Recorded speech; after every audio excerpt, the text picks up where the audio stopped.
बिस्मिल्लाहिर्रहमानिर्रहीम। अस्सलाम वालेकुम नाज़रीन, आप यूट्यूब चैनल देख रहे हैं। मैं इमरान खान हूँ। नाज़रीन, इमरान खान साहब के इलाज के हवाले से एक नया कट्टा खुल गया और ये जो सूरत हाल है बहुत ही अजीब है, यानी मेरे लिए बड़ी हैरत अंगेज़ थी।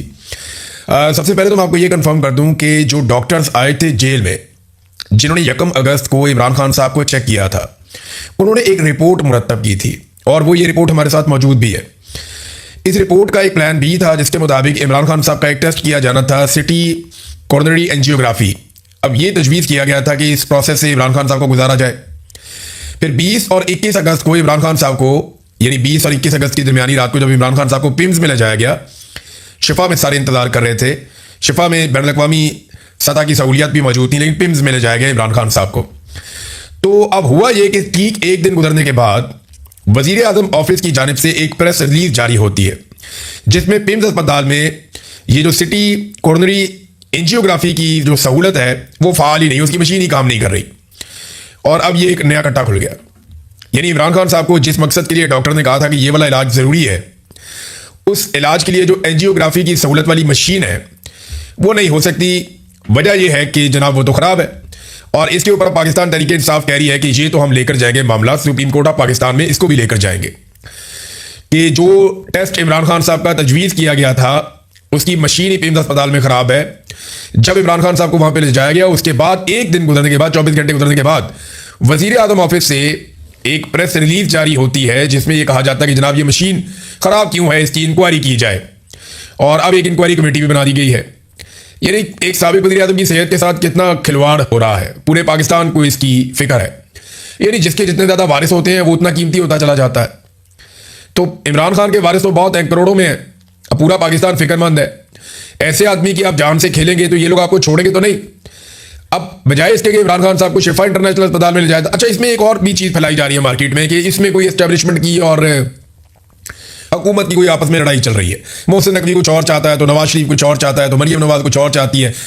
खबरें ये भी आ रही है कि मरियम नवाज जो है वो सुबह के वक्त तैयारा पकड़ गए तो इधर रावलपिंडी आके मुलाकातें करके जाती है कि जनाब इमरान खान साहब को ये सहूलत नहीं देनी तो वो सहूलत नहीं देनी। तो मैंने जेल के हमले से पता किया वो इतना बीमार कोई नहीं है। तो उनकी अपनी एक है, नवाज शरीफ का ये है कि अगर इमरान खान बाहर निकल आता है और चीज़ें उसके लिए नॉर्मल हो जाती हैं तो फिर हमारी सियासत तो ख़त्म हो जाएगी। जरदारी और नवाज शरीफ के सामने आप इलेक्शन का नाम लो, उन्हें गश पड़ जाते हैं। उन्हें पता है जो इलेक्शन में उनकी दुर्गत बननी है, इससे पहले भी बन चुकी है। पहले तो फिर भी थोड़ी बहुत उम्मीद थी, अब तुमको अच्छी तरह पता है कि जो उन्होंने आवाम के साथ कर दिया इसके बाद तो लोग उनकी शक्ल भी नहीं देखेंगे। तो मामला यहां पे अब इसको कंफ्यूज किया जा रहा है। और ये कंफ्यूज क्यों किया जाता है? जब भी कभी कोई एहतजाजी तहरीक खड़ी होती है या आवाम इमरान खान के साथ जुड़ते हैं तो आप ये देखें कि हुकूमत आपस में लड़ना शुरू हो जाती है या ऐसा तासुर देती है कि जैसे हुकूमत के जाने का वक्त आ गया। मीडिया को थोड़ा बहुत अलाउ किया जाता है कि ये वाले इश्यूज आप उठाएं, इससे एक तासुर जाएगा कि हुकूमत तो वैसे ही जाने वाली है तो लोगों को निकलने की जरूरत नहीं है। इस किस्म का तासुर फैलाया जाता है। आप गौर करें ना, आजकल पीपल्स पार्टी और पीएमएलएन आपस में लड़ रहे हैं, एक दूसरे को बुरा भला कह रहे हैं, एक दूसरे पे तनकीद कर रहे हैं, छोटे मोटे हमले कर रहे हैं, लेकिन तमाम कानून साजियां भी मिलकर कर रहे हैं। हर जुल्म के अंदर बराबर के शरीक हैं, हर चीज के अंदर शामिल है। एक को गिलगित बल्तिस्तान दे दिया गया और दूसरे को कश्मीर दे दिया गया और जिनका मैंडेट है उनको बाहर बैठा दिया गया। इस वक्त फोर्सेज को इकट्ठा किया जा रहा है आज़ाद कश्मीर में एक मरतबा फिर। और प्लान यह है कि इससे पहले कि पाकिस्तान तहरीक इंसाफ कोई एहतजाजी तहरीक शुरू करे, कोई नया चैलेंज आए, इससे पहले आज़ाद कश्मीर की तहरीक को मुकम्मल तौर पर कुचल दिया जाए। अब आज़ाद कश्मीर के लोग लगभग 2.5 महीने से बैठे हुए हैं, वो हार मानने के लिए तैयार नहीं। उनको 70-80 दिन हो गए हैं। वो कहते हैं जी हम तो पीछे नहीं हटते, हमें हमारे जायज़ मुतालबा दिए जाएं। वो अपने मुतालबा के हक में बैठे हैं। वहां पे फोर्सेज इकट्ठी की जा रही हैं और बहुत मुमकिन है कि रावला कोर्ट में एक बड़ा ऑपरेशन किया जाए। तमाम सहाफ़ियों को इस हवाले से दबा दिया गया। जितनी आज़ाद आवाज़ें थी उन सब आवाज़ों को दबा दिया गया। कुछ को गिरफ्तार कर दिया गया है, कुछ को मजीद गिरफ्तार किया जाएगा। सहाफ़ियों को, यानी मैं रज़ी ताहिर का देख रहा था कि वो एक जर्नलिस्ट है, उसको शनाख्त परेड में डाल दिया गया। जलसे वाले दिन ये गया हुआ था। एक जलसे में शिरकत करना क्या पाकिस्तान में इतना बड़ा गुनाह है कि आप दहशतगर्दी के मुकदमे डाल के, शनाख्त परेड में डाल के उन बंदों को अंदर कर देंगे? और वो बंदे भी लगभग 1 महीना होने वाला है, वो सारे बंद है। 18-20 दिन हो गए, वो बंदे छोड़ते ही नहीं। अदालत भी रिमांड दे रही है। यानी रज़ी ताहिर एक सहाफ़ी है, जहां पे कहीं एहतजाज होगा या कोई चीज़ होगी वो उसकी कवरेज के लिए जाएगा। वो अपनी कवरेज के लिए गया, उसको पकड़ के अंदर डाल दिया। उसके साथ और सहाफ़ियों उनको भी अंदर डाल दिया। अहमद फरहाद के साथ देखें क्या कर रहे हैं, सौराब बरकत के साथ क्या किया, काश जावेद उनके घरों पर छापे मार रहे हैं। हर सहाफ़ी को जिसका ताल्लुक आज़ाद कश्मीर से, उसको दीवार के साथ लगाया गया, उसको कंप्रोमाइज़ करने के लिए कहा गया, क्योंकि वहां पे एक इन्होंने बड़ा ऑपरेशन करना है और कोशिश करनी है कि अगस्त के महीने के इख्तिताम तक या सितंबर के शुरू में वहां से जितने भी मुजाहिरीन हैं उन सबको हटाया जाए और चीज़ों को नॉर्मलाइज किया जाए, ताकि बाद में जो पाकिस्तान तहरीक इंसाफ की एहतजाजी तहरीक चले उसको कुचलने में आसानी रहे और सिक्योरिटी फोर्सेज वेली हो गए वो वाले काम करें। तो क्या मोहसिन नकवी इस सारे के अंदर शामिल नहीं है? ये आसिम मुनीर की मर्जी के बगैर हो रहा है, सवाल ही पैदा नहीं होता, सवाल ही पैदा नहीं होता। यानी ये तासुर सिर्फ फैलाया जा रहा है, गुड कॉप और बैड कॉप खेल रहे हैं। मैं आपको बता रहा हूं कि आसिम मुनीर की इंश्योरेंस पॉलिसी नवाज शरीफ और जरदारी के पास है, जबकि नवाज शरीफ और जरदारी की इंश्योरेंस पॉलिसी और सियासी जिंदगी आसिम मुनीर की मुट्ठी में। ये बहुत बुरी तरह एक दूसरे के साथ बंधे हुए हैं और एक दूसरे के साथ फंसे हुए हैं। सवाल ही पैदा नहीं होता कि एक दूसरे के चुंगल से निकल जाए। हामिद मीर साहब ने खबर दी कि सदर जरदारी जो है वो ऐवान सदर छोड़ने पर ज़हनी तौर पर तैयार हो चुके हैं। देखिए, ये कोई डील हो तो एक अलग बात है, लेकिन जरदारी साहब ऐवान सदर इस वजह से छोड़ दें कि वो हुकूमत से बाहर जाएंगे, कोई तहरीक चलाएंगे या कुछ ऐसा करेंगे, सवाल ही पैदा नहीं होता। लेकिन अभी जरदारी साहब ने हाल ही में स्टेटमेंट दिया कि वो एस्टेब्लिशमेंट के हाथ मजबूत करेंगे, तो फिर उन्हें हुकूमत छोड़ने की क्या जरूरत है? अभी उन्होंने हाल ही में कहा, आसिम मुनीर साहब की दिन रात वो तारीफें करते हैं। अभी उन्होंने मुकाबला जीता है 14 अगस्त पे, जो आसिम मुनीर साहब की खुशामद का एक मुकाबला था, वो बिला मुकाबला, यानी आप समझ लें जितनी तारीफें सदर जरदारी ने की कोई और उनके मुकाबले में दूर तक नहीं है, उन्होंने पहली पोजीशन हासिल की है। फिर अभी जुमेरात वाले दिन बड़े अच्छे बच्चों की तरह पाकिस्तान पीपल्स पार्टी ने मुसल्लह फौज से मुतालिक जो बिल है उसकी मंजूरी में हिस्सा लिया। आसिम मुनीर साहब को लाजवाल ताकत उन्होंने फराहम की जो दुनिया में किसी आर्मी चीफ के पास नहीं है। और जो जजेस की मंजूरी का मामला है उसमें भी हमने देखा आसिम अली जरदारी ने बेहतरीन सरेंडर किया। कश्मीर इलेक्शन में भी नूरा कुश्ती ने काम चलाया, जीबी में हुकूमत भी बनाई, 26वीं और 27वीं तरमीम भी इन्होंने करवाई। ये जितनी पेट्रोलियम मसनूआत की कीमतें बढ़ती हैं ये कभी नहीं बोलते, चुप रहते हैं। ये नहीं कहते कि भारत से पाकिस्तान का पानी छुड़वाया जाए, फौज वो काम करे जाके, इस पर बात नहीं करते। मुतनादे नहरें जो है वो जो 6 नहरें निकलनी थी उसकी मजदूरी जो है वो आसिम अली जरदारी ने दी थी। तो पीटीआई की मखसूस नशिस्तें भी इन्होंने टिकार दी है, मिलकर इन्होंने सारे जराइम किए। हर काम आसिफ अली जरदारी और नवाज शरीफ ने मिलकर किया, ये अलग हो ही नहीं सकते। और फील्ड मार्शल आसिम मुनीर साहब की आशीर्वाद से इन्होंने सारा काम किया। ताहयात इस्तिस्ना आसिफ अली जरदारी छोड़ सकते हैं? वो ये कह सकते हैं कि मैं ताहयात इस्तिस्ना नहीं चाहता? वो नहीं छोड़ सकते। यानी इमरान खान साहब ने जेल का पैमाना सेट कर दिया ना, इसके बाद नवाज शरीफ और जरदारी सोच भी नहीं सकते इनकलाबी बनने का। जो इमरान खान ने कर दिया जेल में, जेल काट काट के जैसी सख्तियां उन्होंने काट ली, ये लोग कभी नहीं सोच सकते। इस पर एक बड़ी खूबसूरत तहरीर लिखी है किस्मत खान साहब ने, आप ट्विटर पे जाके पढ़ें, बड़ा जबरदस्त उन्होंने इसको एलेबोरेट किया।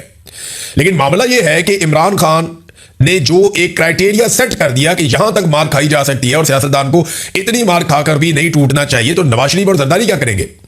उन्होंने तो हमेशा नूरा कुश्ती की है। अब तहरीक जो है वो जैसे जैसे करीब आ रही है, पाकिस्तान तहरीक इंसाफ कुछ ना कुछ एक्टिविटीज कर रही है। सुहेल अफरीदी के खैबर पख्तूनख्वा में एक्टिविटीज देख रहे हैं। मैं आपको कुछ सुनवाना चाहता हूं, ये सुहेल अफरीदी क्या कह रहे हैं, जरा इसको आप सुनिए, फिर मैं आपको बताता हूं कि इसका मतलब क्या है और इससे निकलेगा क्या। ये सुनिए सुहेल अफरीदी क्या कह रहे हैं। उसे मौत नहीं कहते, उसे शहादत कहते हैं। तो आजादिया, आजादिया, आजादिया, या आजादी लेकर आएंगे और या शहीद हो जाएंगे, तीसरा कोई ऑप्शन नहीं है। शुक्रिया। सुहेल अफरीदी ने कहा कि आज़ादी या शहादत। इमरान खान साहब ने सन 2022 में हकीकी आज़ादी का नारा लगाया था। 2023 तक ये नारा बहुत मकबूल हो गया था। मार्च 2023 में दूसरे हफ्ते में जमान पार्क के ऊपर बड़ा खौफनाक अटैक आया था सिक्योरिटी फोर्सेस का। इतनी शेलिंग मैंने अपनी जिंदगी में, इतना पथराव, शेलिंग, मार कुटाई मैंने कभी नहीं देखी। और मैंने लाहौर के नौजवानों को कभी ऐसे पुलिस का, रेंजर्स का मुकाबला करते हुए भी नहीं देखा। गालिबन 14 मार्च 15 मार्च ये दिन थे। तो एक रात को बड़ी खौफनाक लड़ाई के बाद जब सिक्योरिटी फोर्सेस पसपा हो गई और वहां पे नौजवान कंट्रोल कर रहे थे और आज़ादी के नारे लगा रहे थे, मुझे इमरान खान साहब से मिलने का मौका मिला। मैं अंदर गया, हर तरफ फिजा के अंदर आंसू गैस की बू थी, खैमे जले हुए थे, गाड़ियां जल रही थी, हर तरफ पथराव था, बहुत सारी चीज़ें टूटी हुई थी, नौजवानों की मरम पट्टी हो रही थी, बहुत अजीब माहौल था। मैं गया तो इमरान खान साहब बैठे हुए थे, उनके साथ उनके कुछ साथी भी थे। तो बातचीत वो लोग कर रहे थे। मैंने उस दिन खान साहब से एक बात पूछी थी, खान साहब आपने लोगों को हकीकी आज़ादी का नारा तो दे दिया, लेकिन आप जानते हैं कि इसका बोझ कितना ज़्यादा है? मैंने ज़रा थोड़ा लंबा सवाल किया था, मुख्तसर मैं आपको बता रहा हूँ कि जो सवाल मैंने किया उसका मतलब ये था कि जो मैं बाहर देख के आ रहा हूँ, लोग तो आज़ादी मांग रहे हैं। अब तो आपको पता है कि लोग अगर आज़ादी मांगेंगे तो इसका बोझ है बहुत ज़्यादा। तो क्या ये बोझ आप उठा पाएंगे? तो इमरान खान साहब ने मुझे कहा था कि पाकिस्तान इसके बगैर आगे नहीं बढ़ सकता और अब हमारे पास कोई और रास्ता भी नहीं है। यानी इमरान खान साहब ने मुझे सादा अल्फाज में कहा कि वो ये बोझ उठाएंगे। फिर इमरान खान साहब ने ये साबित किया वक्त के साथ कि वही ये बोझ उठा सकते थे। उन्होंने अपने कंधों पे 74 साल, 73 साल, 72 साल की उम्र में, यानी आज वो 74 साल के, इमरान खान ने ये भारी बोझ उठाया, नौजवानों से बढ़ के उठाया। जो उन्होंने उस रात कहा ना वो उन्होंने करके दिखाया। यानी उस रात के बाद 2 महीने के अंदर अंदर इमरान खान साहब को एक दफा गिरफ्तार किया गया, फिर 9 मई हो गया, फिर मैं जबरी तौर पे लापता हो गया, वापस मैं आया तो पता चला इमरान खान साहब को दोबारा से गिरफ्तार किया हुआ। अब 3 साल से जायद हो गए इमरान खान साहब वो बोझ उठाए हुए हैं। नौजवानों से बढ़ के। अब सुहेल अफरीदी ने वही बोझ उठाने की बात की है कि आज़ादी या शहादत, ये कहना बहुत आसान होता है, इमरान खान ने साबित किया है। अल्लाह करे जैसे इमरान खान ने इस उम्र में साबित किया, ये नौजवान अपनी जवानी में ये बोझ उठा पाए और ये साबित कर पाए, क्योंकि जब ये बोझ कौम उठा लेगी ना तो पाकिस्तान आगे निकल जाएगा। मिलिट्री एस्टेब्लिशमेंट से पाकिस्तान तरीके इंसाफ को अगर ये लगता है कि मिलिट्री एस्टेब्लिशमेंट से बातचीत करने के बाद, चीजें नॉर्मलाइज होने के बाद पाकिस्तान बेहतर हो जाएगा, तो नहीं होगा। याद रखिएगा, आपको इनको सियासत से निकालना पड़ेगा।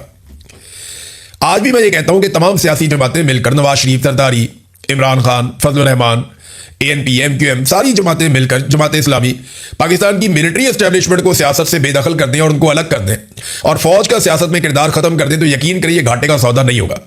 इतना नुकसान किसी भी सियासी जमात ने पाकिस्तान की सियासत को या पाकिस्तान की मुआशरत को नहीं पहुंचाया जितना नुकसान पाकिस्तान की फौज ने सियासत में मुदाखलत करके पाकिस्तान को पहुंचाया। लिहाजा ये काम खत्म होना चाहिए। अब एक और रिस्पॉन्स तो अच्छा मिल रहा है बहुत। सुहेल अफरीदी को जब अलीमा खानम जाती थी तो उनको भी बहुत अच्छा रिस्पॉन्स मिलता था। किसान रहनुमाओं ने भी ऐलान कर दिया है कि वो मरियम नवाज के इस्तीफे की डिमांड कर रहे हैं और वो इस्लामाबाद की जानिब जा रहे हैं। उन्होंने जो अपनी तारीख रखी है वो 25 सितंबर बरोज जुमे की तारीख रखी है कि जुमे वाले दिन हम निकलेंगे। किसान ये कह रहे हैं इस्लामाबाद की जानिब, और ये ज्यादा किसान आपको पता है सिंध और पंजाब से निकलेंगे कि इनको तो रोल के रख दिया मौजूदा सरकार ने। खासतौर पर पंजाब के किसान तो मरियम नवाज से तंग आ गए, नाको नाक। तो अगर किसान बढ़ेंगे तो इसका फायदा पाकिस्तान तरीके इंसाफ को होगा, वो अपने लोगों को भी एहतजाज में इनके साथ शामिल कर सकते हैं। तो पंजाब से बहुत बड़ी तारीख खड़ी हो सकती है, खैबर पख्तूनख्वा को बहुत फायदा हो सकता है। लेकिन PTI को ट्रेड यूनियंस के साथ, ट्रांसपोर्टर्स के साथ, मजदूरों और तलबा के साथ, इंसानी हकूक की तंजीमों के साथ, खासतौर पर वो लोग जो इंसानी हकूक के अलमदार कहलाते हैं उनके साथ, वकला के साथ बड़े पैमाने पर और अक़लियतों के साथ तमाम तबकात को पाकिस्तान तरीके इंसाफ को अंगेज करना होगा, उन्हें अपने साथ शामिल करना होगा। असद कैसर साहब कह रहे हैं कि अपोजिशन की जमातें दीगर भी और दीगर पॉलिटिकल पार्टीज वो भी हमारे साथ शामिल होगी, लेकिन मजहबी सियासी जमातें हों या खालिसतन मजहबी जमातें हों या ट्रेड यूनियंस हों, मजदूर हों, तलबा हों, ताजिर हों, इंसानी हकूक की तंजीमें हों, इसमें ट्रांसपोर्टर्स हों, वकील, अक़लियतें, सबको शामिल करें। जब ये सारे शामिल हो जाएंगे तो फिर आपको एहतजाज के अंदर हर तरह का तबका नजर आएगा। हर शोबे में इन्होंने तबाही की है। हर शोबा ये जानता है कि पाकिस्तान लगातार नीचे जा रहा है और ऊपर आने की कोई उम्मीद भी नहीं है। कोई आदमी पाकिस्तान में पैसा इन्वेस्ट करना नहीं चाहता, क्योंकि इमरान खान साहब के जाने के बाद एक मायूसी फैली हुई है। मैं ऐसा नहीं कह रहा कि वो बहुत अच्छा काम कर रहे थे, लेकिन उनके बाद बहुत बुरा काम हुआ, यानी बहुत ही बुरा काम हुआ। बेड़े गर्क कर दिया इन्होंने मईशत का नालायकों ने। तो तमाम शोबों में तबाही हुई है। अगर तमाम शोबों को आप साथ इकट्ठा करेंगे तो एहतजाज ताकत पकड़ेगा। नाज़रीन, ये मैं आपको ना एक पोस्ट दिखाता हूं। ये शहबाज शरीफ की पोस्ट है, PMLN ने बनाई है। एक तो ये कॉपी है और कॉपी हमेशा कॉपी रहती है और रियल हमेशा रियल ही होता है। एक हीरो एक तरह के कपड़े पहनता है, फिर सारे उस तरह के कपड़े पहनते हैं। हीरो खुद ब्रांड होता है, बाकी लोग इसको फॉलो करते हैं। इमरान खान की ये फोटो आप देखिए, ये देख रहे हैं फोटो आप, ये इसकी नकल में इन्होंने शहबाज शरीफ का फोटो बनाया PMLN ने, और ये अपने अकाउंट पे इन्होंने लगा दिया सोशल मीडिया पे। ये देखें आप, ये शहबाज शरीफ की फोटो है, वो इमरान खान की देखें, वो रियल है और वो उन्होंने पाकिस्तान तरीके इंसाफ ने बहुत पहले वायरल की थी। अब शहबाज शरीफ को क्योंकि लेकर आना तो उसके लिए फोटो बनाया, इसके ऊपर पंजाबी गाना भी लगाया, वो गालिबन इंडिया का गाना है। तो ये PMLN की एक ऑफिशियल सोशल मीडिया की टीम है, उन्होंने सोशल मीडिया पे ऑफिशियल अकाउंट के ऊपर लगा दिया। 113K यानी 1,13,000 लोगों ने 1,13,000 लोगों ने इसके ऊपर रिस्पॉन्ड किया है। इनमें से 97,000 लोग जो है वो इस पोस्ट का मजाक उड़ा रहे हैं। 11,000 ने पसंद किया, यानी 1,13,000 में से सिर्फ 11,000 ने पसंद किया। तो 10% से भी कम लोगों ने शहबाज शरीफ की इस पोस्ट को या इस तस्वीर को पसंद किया। जबकि मजाक कितने लोगों ने उड़ाया? 97,000 अफराद ने इसका मजाक उड़ाया, 3,000 अफराद ने इसको पसंद किया और 1,200 ने इसको बदतरीन कहा। 500 ऐसे हैं जिन्होंने शर्म भी दिलाई। अब आप अंदाजा करें और नीचे जाके आप कमेंट्स देखें, आप देखते जाएंगे, आप हैरान हो जाएंगे। लोग मजाक उड़ा रहे हैं कि ये सस्ती कॉपी इमरान खान की बनाने की कोशिश की गई है, जिसमें ये मुकम्मल तौर पर नाकाम हुए, यानी इन्हें किसी किस्म का कोई फायदा नहीं हुआ।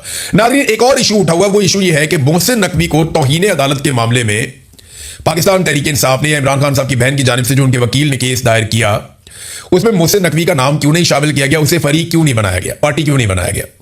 तो पाकिस्तान तहरीक इंसाफ के वकला ये कहते हैं, भंडारी साहब या पंजूता साहब या बाकी जो लोग हैं, वो कहते हैं कि मोहसिन नकवी को तौहीन अदालत केस में पार्टी इसलिए नहीं बनाया गया कि मोहसिन नकवी की जानिब से अदालती हुक्मनामे के खिलाफ किसी किस्म का कोई बयान नहीं दिया गया। जिन वज़रा ने मजाक उड़ाने की कोशिश की उनको पार्टी बनाया गया, और शहबाज शरीफ को पार्टी इसलिए बनाया गया कि यूसुफ रजा गिलानी केस में सुप्रीम कोर्ट ने फैसला किया था कि जब भी वफाकी हुकूमत हुक्मतुली करेगी अदालत की तो जिम्मेदार वज़ीर आज़म होता है। अब आ जाए इस बात के ऊपर के एक ही वजह उन्होंने बताई कि क्योंकि मोहसिन नकवी ने कोई बयानबाजी नहीं की, इसलिए हमने मोहसिन नकवी को फरीक नहीं बनाया। इमरान खान साहब हर मामले में समझते हैं कि मोहसिन नकवी रिस्पॉन्सिबल है, और वो है भी। लेकिन चले इस मामले में देख लेते हैं, इस्लामाबाद को कौन सी वजारत कंट्रोल करती है? वजारत दाखिला। इस्लामाबाद की पुलिस और सिक्योरिटी को कौन सी वजारत कंट्रोल करती है? वजारत दाखिला, मोहसिन नकवी। जो पटिशनर है जिसने अपील फाइल की, अभी फिर अपील फाइल की हुई है, ये देखें, मैं आपको खबर दिखाता हूं, ये खबर देखें, एक्सप्रेस पे छपी हुई है। इमरान खान की अस्पताल मुंतकली का फैसला, चीफ कमिश्नर की नजरसानी, जल्द समाअत के लिए मुकर्रर करने की दरखास्त। अब ये चीफ कमिश्नर किसके अंडर आता है? मोहसिन नकवी के। आईजी इस्लामाबाद किसके अंडर आता है? मोहसिन नकवी के। सिक्योरिटी किसने देनी है? मोहसिन नकवी ने। अपील कौन दायर कर रहा है? मोहसिन नकवी के मातहत जो अफसर है वो। तो सारा कुछ मोहसिन नकवी के जेर निगरानी चल रहा है या उनके मातहत लोग कर रहे हैं।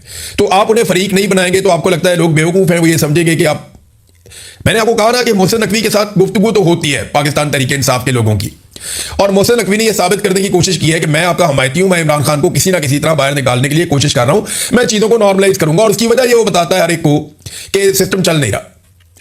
सिस्टम, वो खुद अपने मुंह से कह चुका कि सिस्टम कोलैप्स हो गया है। तो मोहसिन नकवी के लिए पाकिस्तान तहरीक इंसाफ ने ये जो एक नरम गोशा छोड़ा है, इसके लिए बड़ी भौंडी उन्होंने तौजीह पेश की है कि जनाब ये क्योंकि इसने कोई बयान नहीं दिया। भाई बयान देना जरूरी तो नहीं है ना, उसके मातहत लोग क्या काम कर रहे हैं। जब सिक्योरिटी का मामला डिस्कस होगा सुप्रीम कोर्ट ऑफ पाकिस्तान में और पीएमएलएन ये कहेगी कि सिक्योरिटी का इशू बन गया था इसलिए इमरान खान साहब को हम पिम्स में लेकर चले गए, तो सिक्योरिटी के लिए तो रिस्पॉन्सिबल वजारत मोहसिन नकवी की है, तो मोहसिन नकवी को आप कैसे फरीक नहीं बना सकते? ये सवाल मैं छोड़ के जा रहा हूं। अब तक के लिए इतना ही, अपना ख्याल रखिएगा, अपने चैनल का भी। अल्लाह हाफिज।